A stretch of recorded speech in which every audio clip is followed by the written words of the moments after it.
12 people? Okay. You're taking pictures? Okay. Anybody else? Okay, yay. There's a tall one. Oh, yeah. We're going to get you volunteered up. Okay, Mindy is going to be the first. And, oh, we got the guys doing it. Yay. And your name is? Mike and Joe. Yay. So, Mindy, if you want to come on up. Mindy began her quilting career when she was 18 years old. It was 1980, you can do the math, and she took a class at the local community center with an unknown quilter struggling to make a living. That lady's name was Eleanor Burns. And yes, Mindy did finish her queen-size quilt in one day. Through the years, Mindy made quilts here and there as baby shower gifts, birthday gifts, and just for fun projects.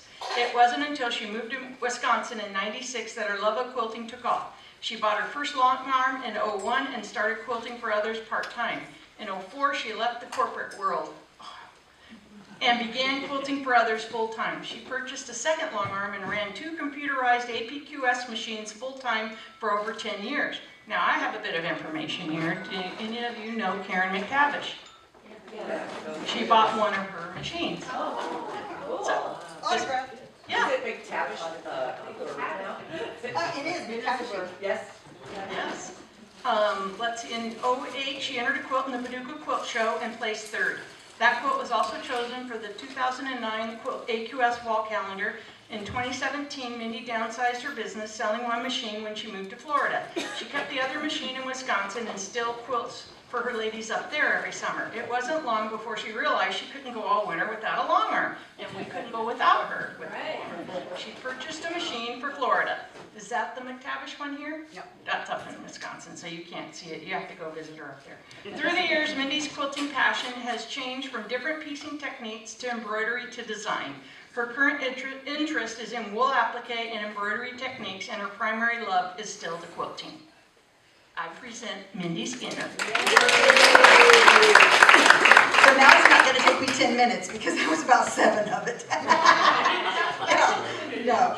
Okay, so I started quilting started sewing when I was 10 at 4-H, which probably so many people in here were lucky enough to be a part of 4-H. I loved that. Then, let's see, moving right along, skipping all of that. This was my ribbon at Paducah, 3rd place.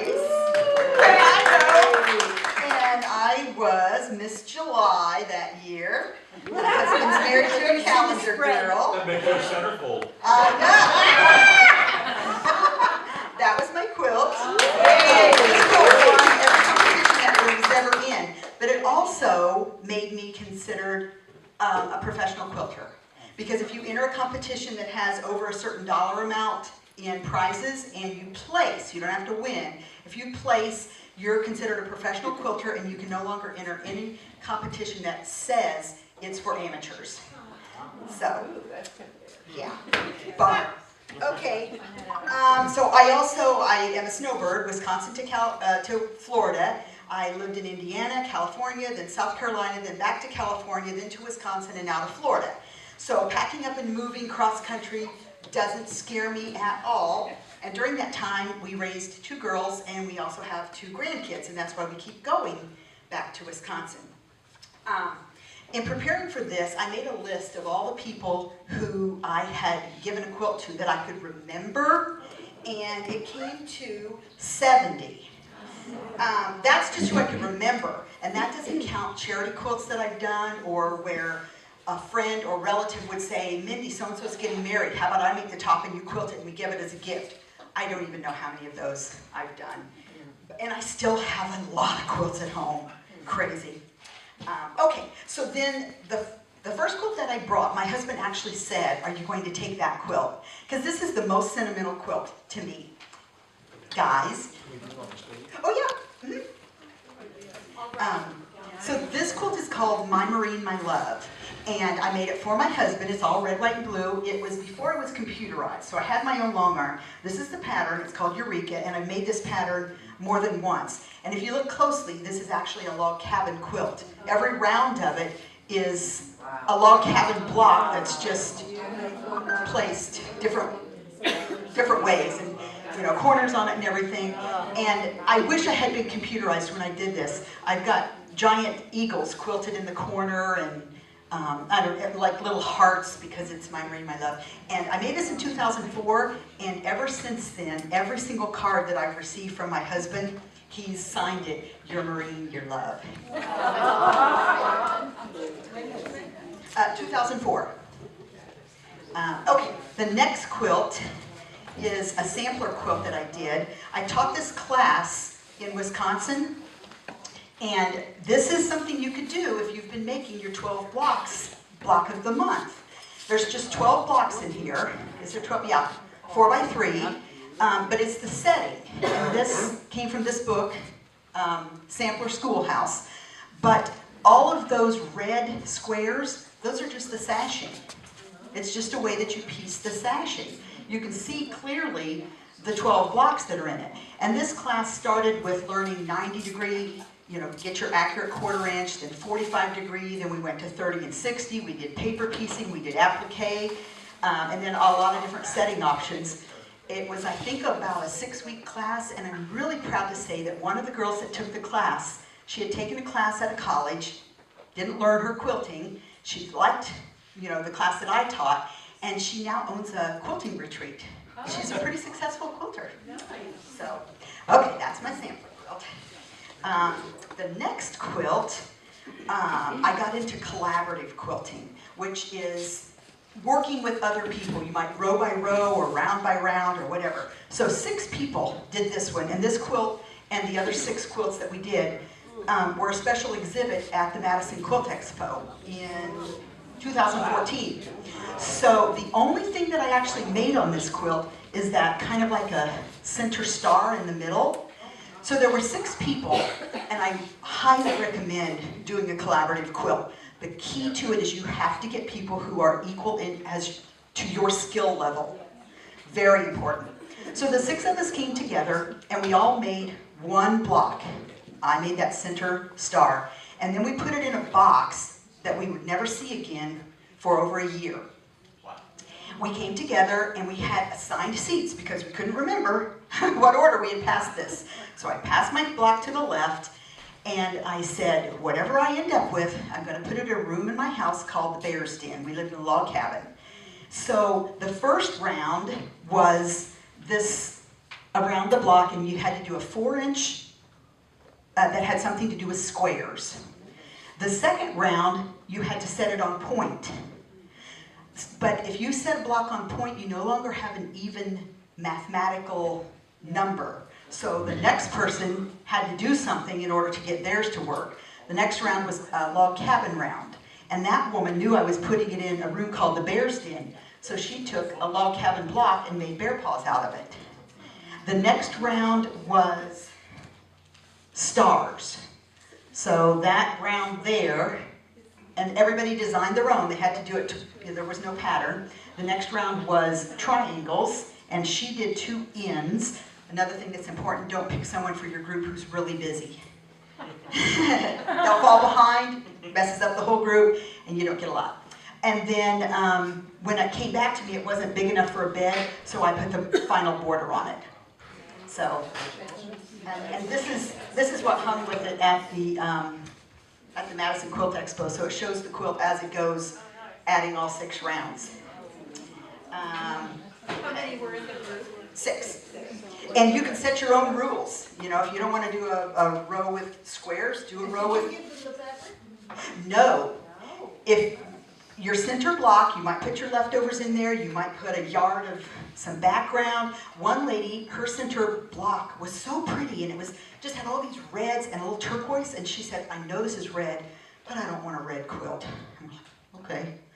So that was a challenge, and her quilt was so pretty. I do have pictures of all 6 of the quilts, and of course they're totally different. Every single one of them different because we do a different round. Would you guys be interested in doing this type of a project? Because Mindy and I can help facilitate it. I've done one that was a grid, and that took 18 months, and I've never participated again. Because it was so hard. It gets longer and longer. Adding a 4-inch border, big deal. But when you have a quilt that's almost a bed size and you have to add something to do with log cabin blocks, that can take 2 or 3 months to finish that. But we always gave a deadline, and we always met our deadline. We had a good group of 6 ladies. Something to think about. After that, I kind of got into hand embroidery, and it's so funny, when we moved down here in 2017, I sold everything. It was like a quilter's rummage sale dream. I had over 100 bolts of wide backs in my business. I cut them all down to 3-yard pieces, and I had tables and tables and tables of discounted wide backs. And I had about 300 customers who couldn't wait for the sale to start. So, oh my gosh, I sold patterns and rulers and everything. So when I got here, I didn't have anything to do. So I wanted to do some handwork, and I got into this, and this pattern is Crabapple Hills. So you start with blank fabric, use a light box, and trace your design. Oh, now that one does have an up and down to it. And this one was the Salem Witches Quilt Guild, and it's actually 2 patterns. I just wanted to embroider. I didn't want a Halloween quilt. So you trace all the designs, then you either color it with Crayola crayons, which have the most ink in their wax, Crayola, or you can use pencils, and then you iron it to set the dye, and then you embroider everything on it. And when I got them all done, I'm like, I don't want this. I don't want a Halloween quilt. So I just used pieces of fabric that I had and just put it together into a Halloween quilt, which I'll probably give to a niece who was born on Halloween. So machine stitching goes over the... Yes, Okay. and I do that frequently. When I'm long arming, people bring me embroidered, either machine embroidered or hand embroidered, or t-shirt quilts with patches on them or that sort of thing. Right through it. This is just a cross hatch. It goes right through everything. Sometimes if I get a quilt that the patch is too thick, or maybe they have a pocket, an open pocket, then I'll do a no-sew zone and leave that particular area unquilted. But you can't tell. No, and that's one thing. That particular quilting, I wanted to be the background. I didn't want it to be the focal point of the quilt. I wanted the embroidery to be the focal point. So the quilting on that is blending in, and obviously there's light areas and dark areas, but you don't know what color thread I used. I just used a blending thread. Everything's in the background. So when you say blending thread, so you're talking like beige or gray or just... In that particular case, it would have been probably my number 454. I have like 100 things of thread, and I know almost all the colors. So today, you just saw me, I'm in charge of the block of the month. I use EQ8 to design them, which is what I used to design this quilt, writing up the patterns. And I'm also taking online classes. I'm in about month 10 of getting to the master's level of using EQ8 with designs. And then I kind of got tired of doing quilts, and I didn't make a quilt for almost 5 years. I know, crazy. But then I started making bags, and I just like went crazy. I probably made 20 or 30 buy any bags in 6 months. I just started making and this is just what I happen to have in my closet. I just started making bags. And I'm telling you, I got so good at doing bindings on the machine, I don't bind my quilts by hand anymore. So I just, oh, Joe, open that yellow one up. It's super cool. You need a hand?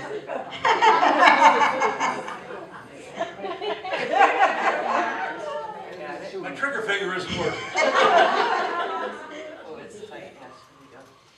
Oh, that's nice. I know, I just love, I mean, buy any bag, I probably made it. And then of course you know I've made the stand and stow bags. I bet I made 50 stand and stow bags after making all these. I just love making those bags. So, Can you stand in the middle there so... these are all by Annie.